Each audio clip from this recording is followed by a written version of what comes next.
Hey everybody, welcome back to North Knives. My name is Andrew and today I'm going to go for a little walk. I'm going to bring with this Fisker's folding saw, which works okay.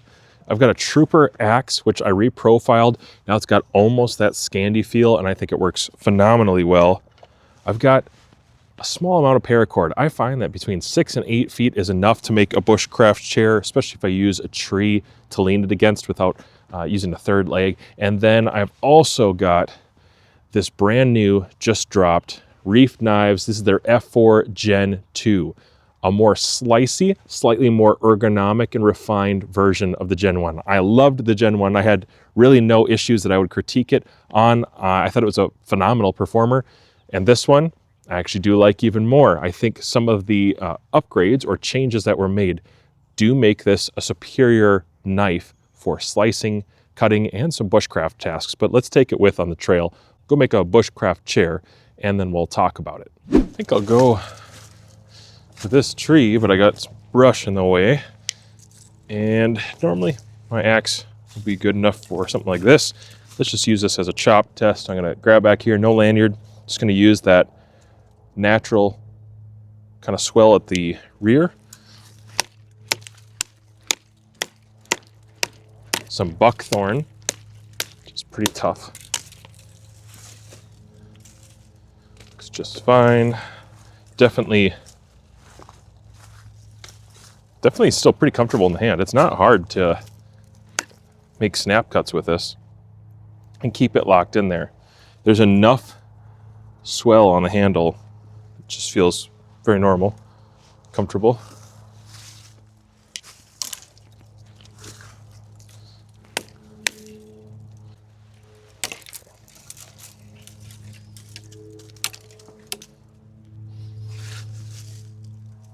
Okay, so if I can get enough space here to put my two beams, cross them up, maybe I'll leave that one. Yeah, if I can cross my two beams here, I can lean against this, and there's kind of a natural recline. This will be sort of following the angle of the back, I think. Had to change spots real quick, but for a hasty chair location, not doing the full triangle chair leg, you know, where you actually put a support bar here, support bar there, one in the middle, and then you fill it out like a bench. Not quite the bench, just something to sit on to keep you off wet ground. That's kind of what I'm going to go for right now. Again, I'm half looping all my paracord. And I just need to make an anchoring point here. Yes, it is ideal to have those support legs back behind to kind of hold this up even better.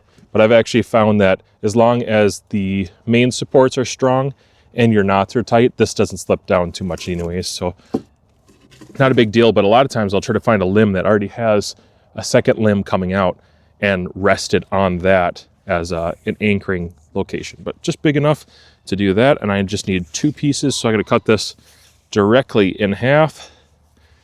Right there. It's really slicey. It doesn't feel like I'm using any effort at all to slice through that guy, you know, whatsoever.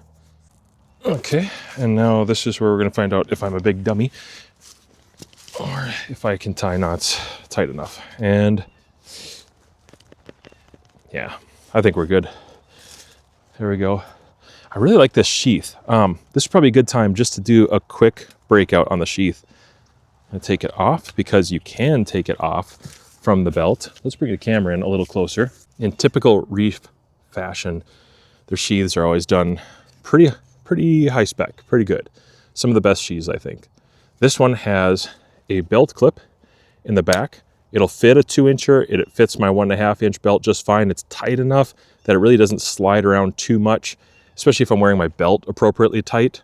If you have a loose belt, maybe it'll slide a little more, but for me, it fits really comfortable at 3 and 4 o'clock. Sits back there perfectly, actually. I suppose you could carry it in other orientations. There's some other things you could do. There are holes in the back for changing the adjustment and how it sits. I like where it's at. The factory setting is good for me. I like those rubber spacers, a little standoff to the body. Good quality thickness, actually. This is a nice pretty nice sheath. Everything's rounded off. You got a nice drainage hole on the bottom, which is important. And I recognize that some sheaths, Kydex sheaths, they'll put a drainage hole in and they won't clean it out. This one is actually cleaned out, and there's not a bunch of trespass or little bits of Kydex in there. It's just clean all the way through. Other than now that I've just stuffed it full of wood in the last week or so. You do have a tension adjustable Allen right here. So that guy allows me to get the fitment that I want. And here's where I want it. It's pretty loose. It fits well enough. It's not going anywhere. It's not going to fall out this way, but I like to have mine relatively loose because it's coming in and out of my pocket so often. If I wasn't carrying it often and I was going on the trail, maybe I would tighten that up just a pinch. I really like having the option. And as you can tell here, I'm not cutting Kydex, pulling it out of the sheath. And I have a thumb ramp there, so I'm not beating up my thumb. I have a place for my hand and my thumb to index in and out, and it snaps in really well. As far as fitment, with it totally loose, there's going to be a slight amount of rattle. Actually, not that much. A little bit of rattle if I really try. If I tighten that up, there's going to be no rattle. It's really, really sufficiently tight. Not a very big footprint, very comfortable, and it's not a pancake style. It's two pieces together, and whether you like that or not, I just think it has a small footprint. So no issues for me. I don't need it to be a pancake. I think the two pieces together, reducing the extra there, and it's vacuumed pretty tightly, it just looks like it's good to go. So sheath, A+. How about feather sticks? Now the original feather sticked really, really well. I did not have trouble with that original, although I want to say the original was thicker behind the edge. I believe that's true, that the original was a little thicker. So some people would say, well, it was tougher. Yeah, I guess that's slightly true, but this is more functional. It's just a little bit thinner behind that edge. I'm not having trouble finding the edge at all. Let's see if I can do this on camera or if I need to lower my angle here a little bit.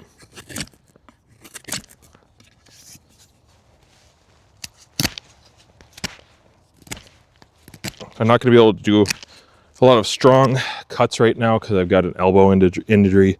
Man, apparently my mouth doesn't work either. I kind of hurt myself a little bit.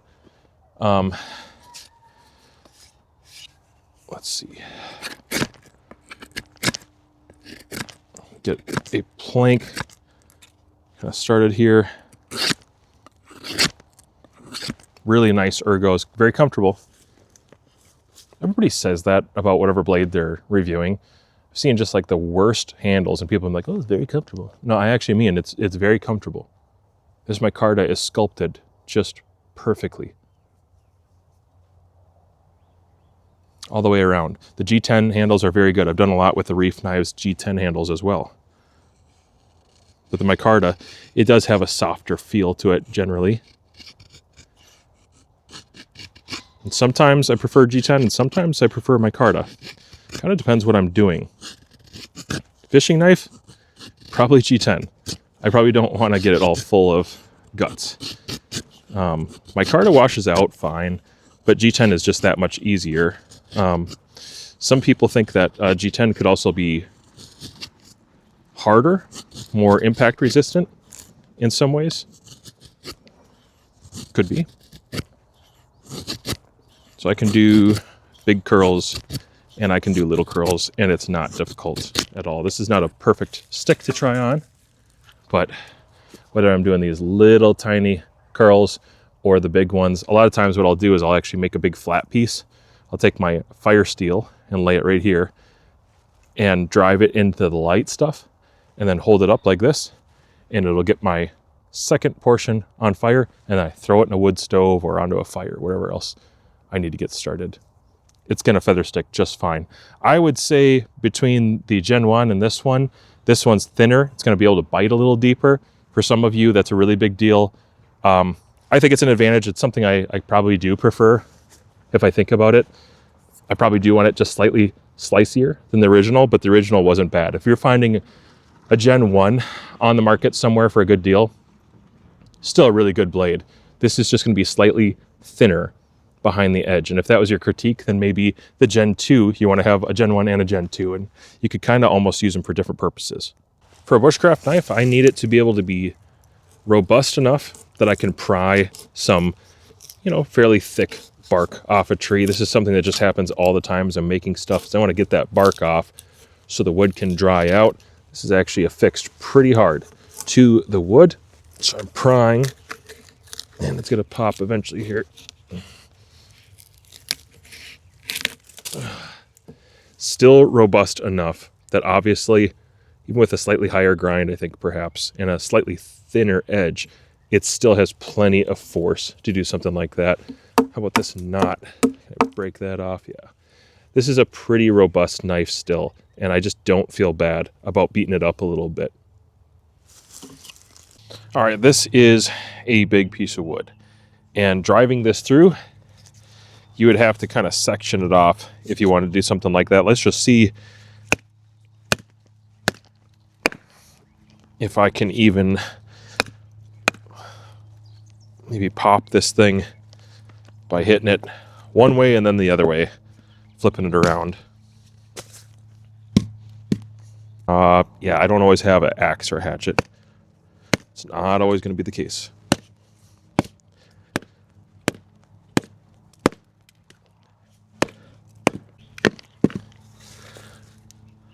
Okay, and how about just driving the thing straight in there? Let's see.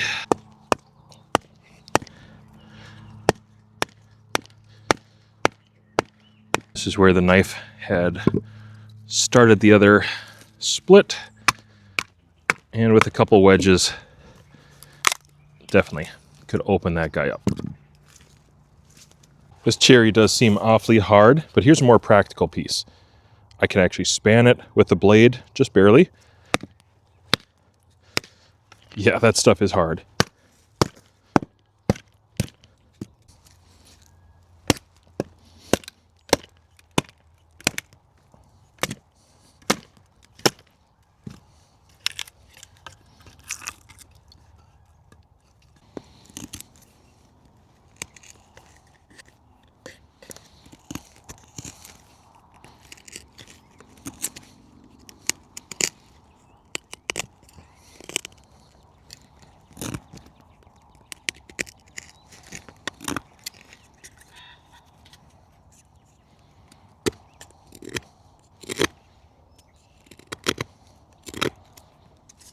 Sorry that my hand strength is very weak right now. I can't show all the way the power of the cuts that I'm making and the potential of the blade. I can't show it completely till my nerves get handled.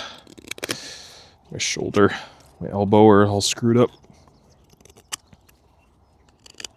But if I'm making a bow drill, yes, this is going to do a bow drill just fine. In fact, I would say it's good with the notching, and the point is both acute enough to be good for penetrating, but also good enough to have some width to it.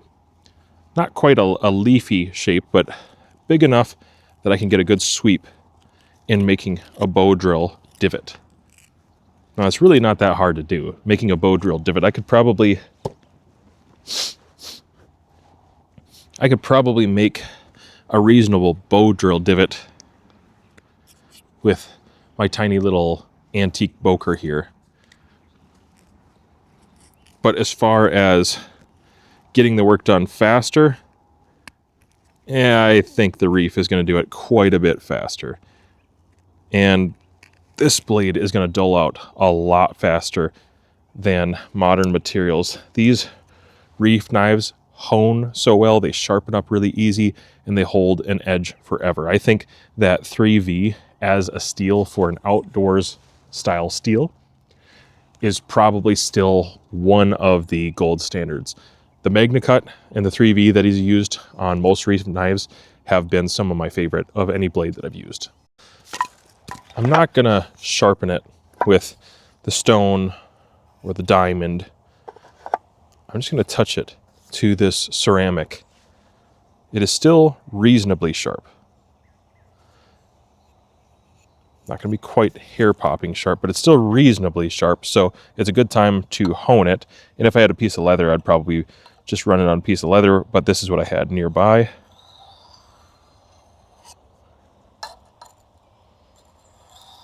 So I'll do a couple passes cutting,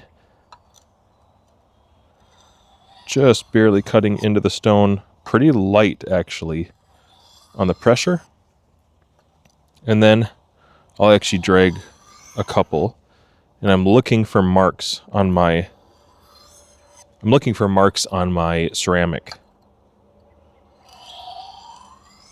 Just looking for any dark spots where there might be a gouge or, ooh, I think I did it.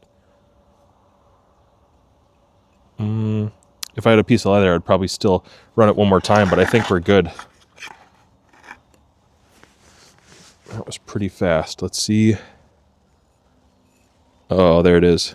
Shaving sharp. I'm back to shaving sharp, and that was, what was that, less than 30 seconds? So after a week of use, this 3V has kept its edge. I'm not saying that it's perfect right now. I could probably touch that up a little bit with a leather strop, with some very exact stropping and compound back and forth. I think I could probably just barely touch that up a little bit more, but it wouldn't need much. It's already really impressive. I mean, it's shaving sharp as it is right now, and that's good enough to work on the trails and the woods. And for me, a companion knife or some sort of EDC. That is impressive.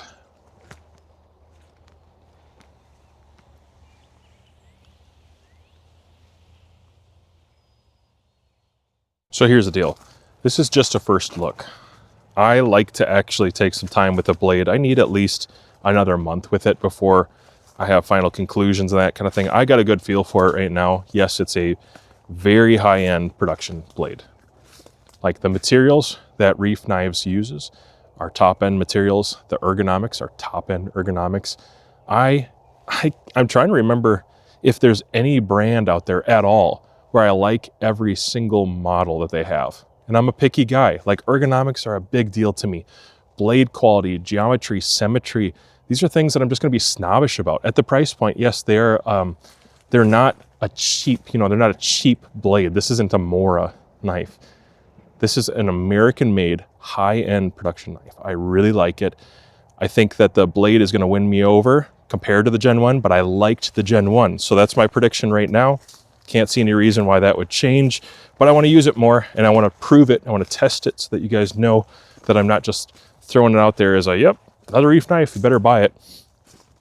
If you need a companion knife, if you need a 4 or 5 inch blade somewhere in that price or in that length, and you're looking for high-end American-made stuff, well then, yeah, you should buy it. It's a really good blade. I like it a lot. I love that micarta, and with a really great sheath, it's just easy to put this stuff on your side and have no qualms with it, guys.